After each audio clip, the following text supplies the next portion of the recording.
Why are you stalling, Captain? I don't want the game to end. Mon Capitan, I thought you'd never get here. Sir Patrick Stewart is back as Jean-Luc Picard in a series that I never thought we'd be lucky enough to get. Jean-Luc doesn't want the game to end, neither do we, but what kind of messed up future are we returning to anyway? Is Starfleet even Starfleet anymore? Star Trek Picard has begun, so welcome to SYFY WIRE's Warp Factor, Star Trek Picard. Let's see what's out there. Engage.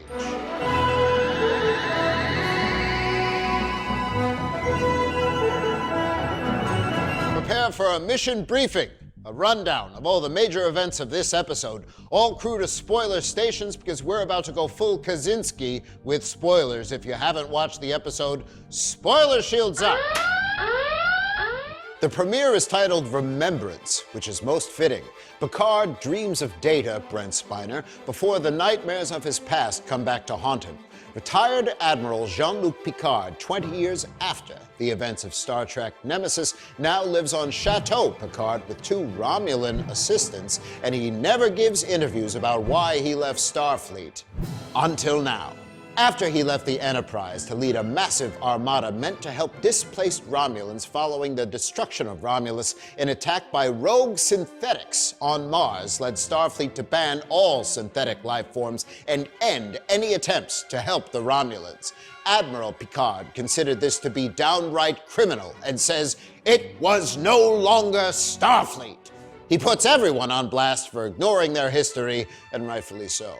He receives a visit from the mysterious Daj, Isa Briones, who has recently been attacked and has dreamt of Picard. She asks for help, but runs while Jean-Luc visits the Quantum Archive in the Starfleet Museum to get answers. Within, Jean-Luc sees Daj in one of Data's old paintings, which is called, wait for it, Daughter.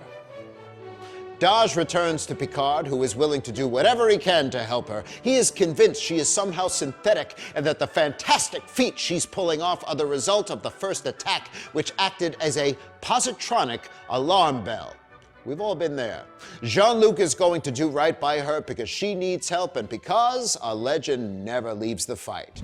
To the horror of both Jean-Luc and ourselves, Daj is soon killed and the assassins were Romulans. Not great, Bob.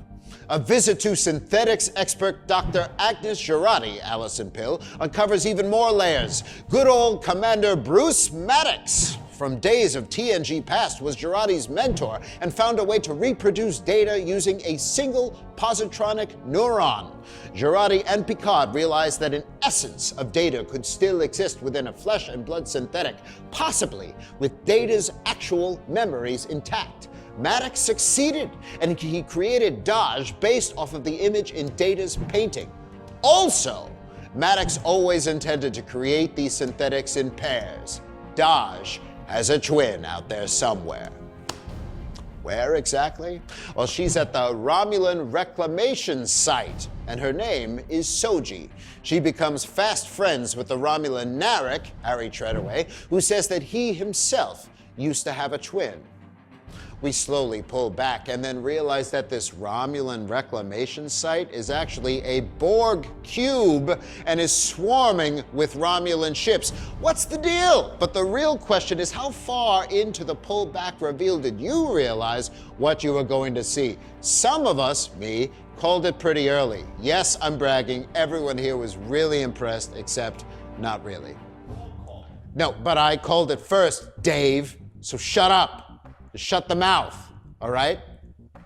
You didn't get that on the, you didn't get that. You can cut that, right? Does this episode tie back to other Trek shows and films?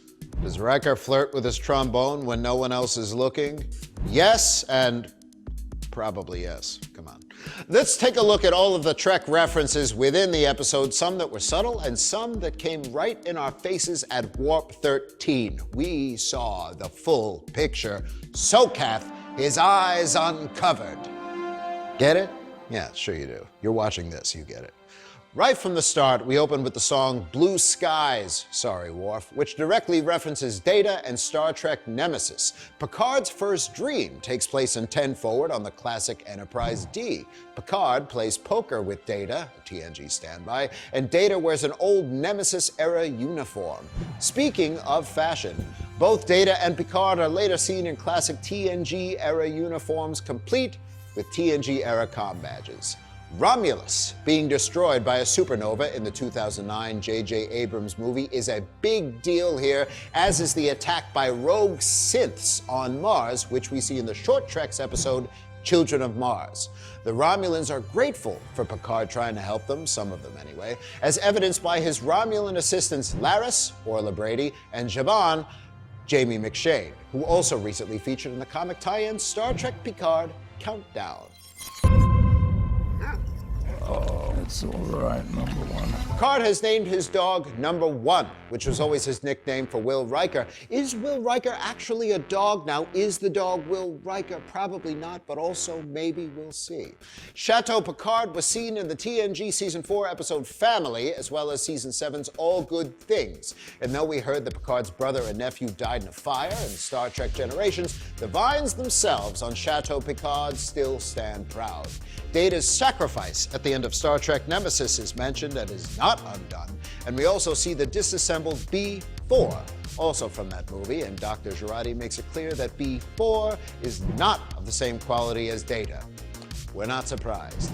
Dr. Jurati talking about Commander Maddox is huge. He once tried and failed to mass-produce Data in the classic TNG episode Measure of a Man. Will Bruce Maddox resurface? And furthermore, where did he go? I'm not seeing him.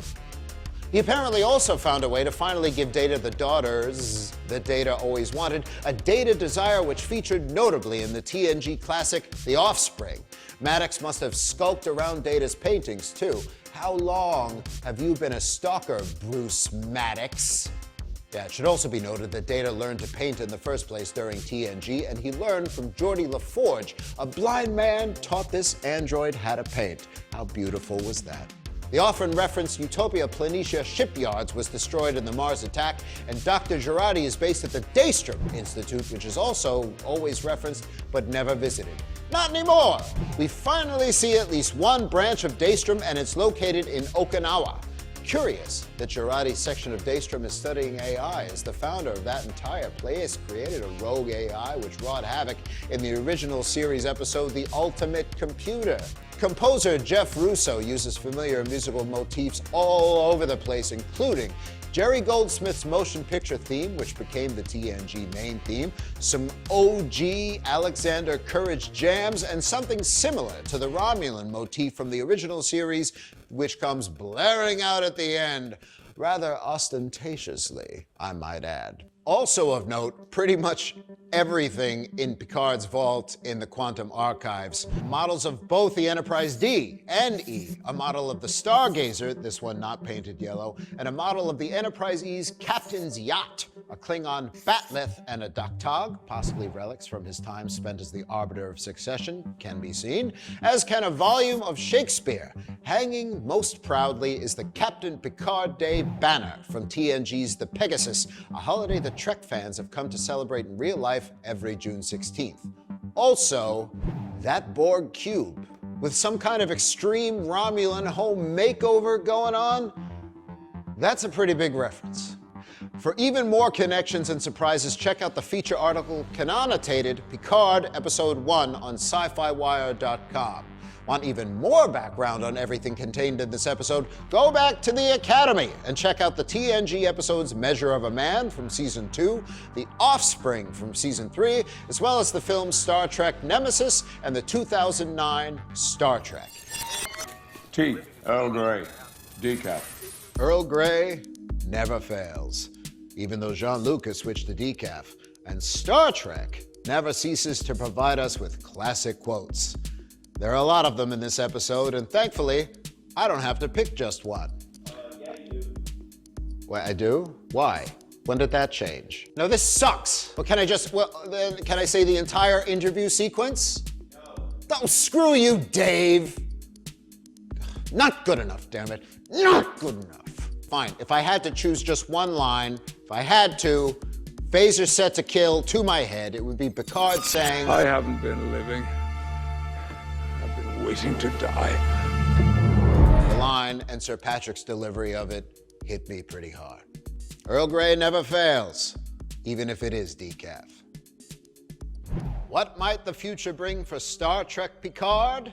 It's time to venture into the undiscovered country. We can safely assume that Daj's twin, Soji, will be back, as will Dr. Jurati and Narek. At some point, we're sure to meet the rest of Jean-Luc's makeshift crew, Raffi, Michelle Hurd, Cristobal Rios, Santiago Cabrera, and the Romulan Elnor, Evan Evagora, who the internet has already dubbed Space Legolas. We know that he's Narek's brother, so either Narek doesn't know he's alive or Narek is a liar. We'll go with liar for now. We know we're due for a catch-up with Will Riker, Jonathan Frakes, and Deanna Troi, Marina Sirtis, at some point, and all of the hoo-ha surrounding synthetic life forms, as well as Picard's Borg history, seems to provide a natural entry point for returning legacy characters 7 of 9, Jerry Ryan, and Hugh, Jonathan Del Arco. Aside from that, who knows? Will B4 be reassembled? How far did Maddox go with his data obsession, and how did he get that single positronic neuron? What exactly are the Romulans planning, and why are they so intent on attacking synthetics?